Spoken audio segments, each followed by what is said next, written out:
Visa নীতিতে ব্যাপক পরিবর্তন। ইতালির ভিসা নীতিমালায় বড় পরিবর্তন আনতে যাচ্ছে দেশটির সরকার।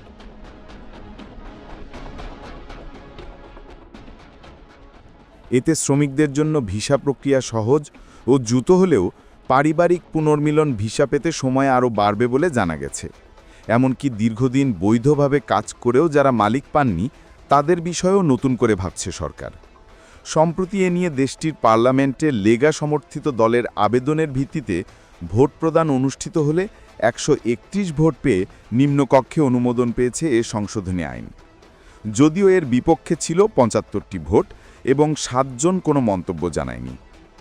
যদিও ইতোমধ্যে শুধুমাত্র একটি আইনের অনুমোদন দিয়েছে সিনেট।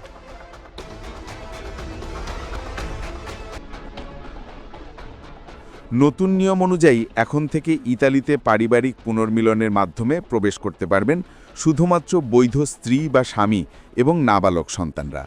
বাবা মা, প্রাপ্তবয়স্ক সন্তান অথবা অন্যান্য পরিবারের সদস্যদের জন্য আর এই পথে ইতালিতে প্রবেশ করা সম্ভব হবে না।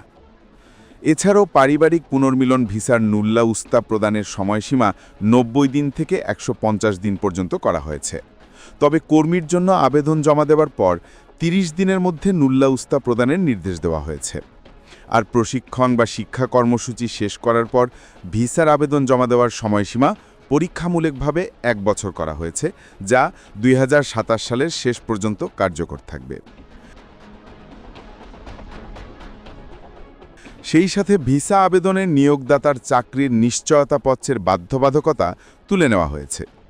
মানব পাচার, যৌন বা অবৈধ শ্রম শোষণের শিকার ব্যক্তিদের এখন থেকে 6 মাসের বদলে 12 মাসের জন্য বৈধতা প্রদানের কথা রয়েছে নতুন আইনে। এছাড়াও 2028 সাল পর্যন্ত প্রতি বছর সর্বোচ্চ 10,000 বিদেশি শ্রমিককে কোটার বাইরে বিশেষ অনুমতিতে ইতালিতে প্রবেশের সুযোগ দেওয়া হবে। এদেরকে প্রতিবন্ধী, প্রবীণ ব্যক্তি অথবা 0 থেকে 6 বছর বয়সী শিশুদের যত্ন সহায়তায় নিয়োজিত করা হবে।